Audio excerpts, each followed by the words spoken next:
Christophe Renel, bonjour. Bonjour. Si on devait vous présenter, qui êtes-vous? Qui suis-je? Alors, un peintre avant toute chose. Je pense que c'est ce qui est un peu le centre de l'affaire, la peinture. On dit artiste peintre, moi j'aime mieux peintre, tout court, c'est suffisant. Et puis également graphiste, également carnettiste, pour prendre le mot adapté à ceux qui ont la manie comme moi de remplir des carnets de route ou des sortes de carnets journaux. Donc ce que je pratique absolument, quasiment, en tout cas quotidiennement. Et plus particulièrement en voyage, mais pas seulement. Voilà, donc. Et voyageur aussi, donc du coup, puisqu'on parle de ça, assez souvent voyageur, et la peinture s'est construite comme ça.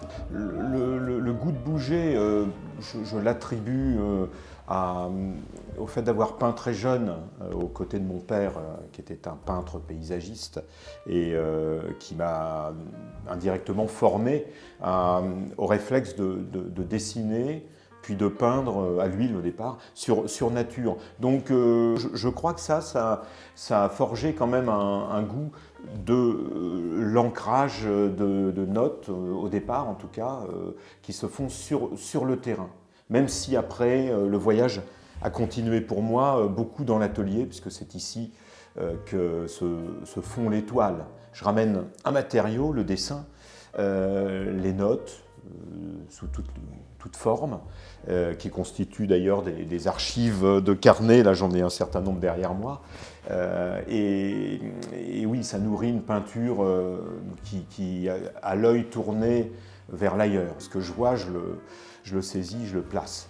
C'est une toute autre histoire qui commencera après dans l'atelier, où cette matière, aussi riche soit-elle pour moi, puisque le vécu, quand on y est, c'est jubilatoire le voyage. Mais tout commence à l'atelier, et là c'est une histoire qui vient du tableau et de sa construction elle-même. C'est-à-dire qu'on est pris dans un mécanisme et que des chemins s'ouvrent qui sont complètement de l'ordre du mental à ce moment-là, qui ne sont plus des chemins de terre ou de roche, mais qui sont des cheminements un petit peu de l'esprit, et c'est ce fil qui s'installe qu'on suit à nouveau. Donc c'est un autre voyage, c'est pas du tout la même construction.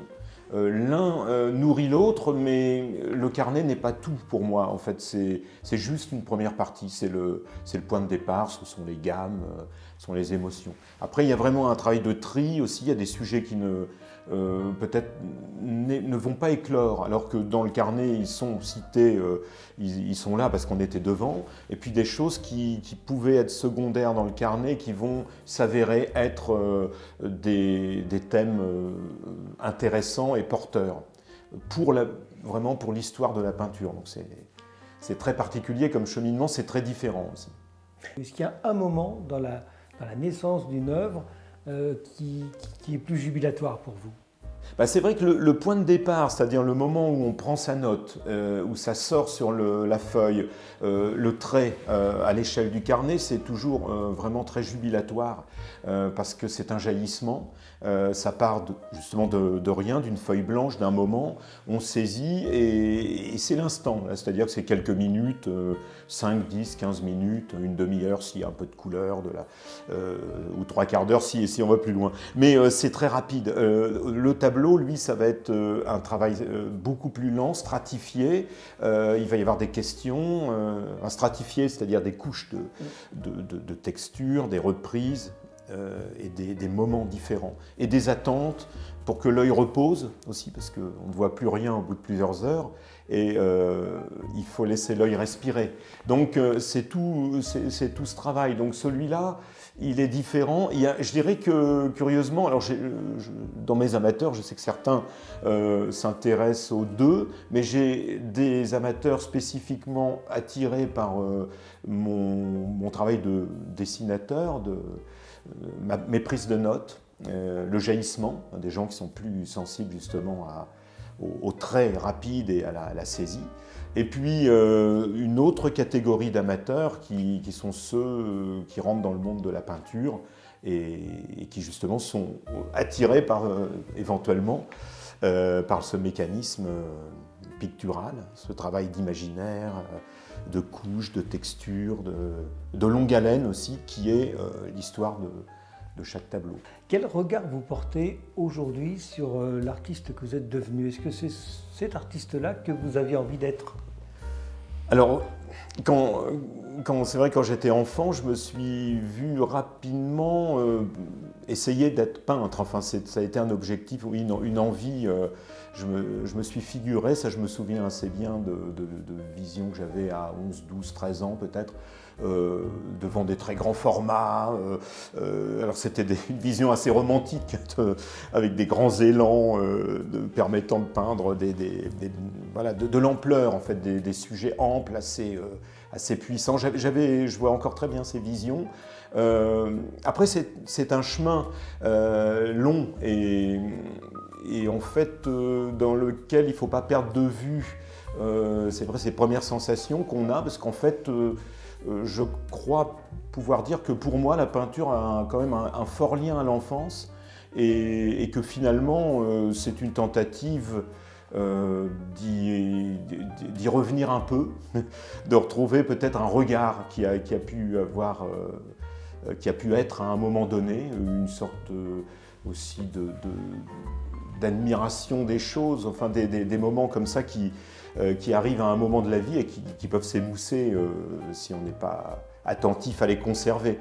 Donc oui, aujourd'hui, je suis assez content d'avoir pu avoir la chance de développer un travail et de ne pas lâcher, parce que je suis conscient de la difficulté de ce type de chemin. Les voies artistiques sont complexes, et puis c'est pas vraiment un métier, c'est une sorte de vocation, mais ça c'est une chose, mais c'est dur aussi de pouvoir avoir l'occasion d'exposer, de se montrer, de se construire.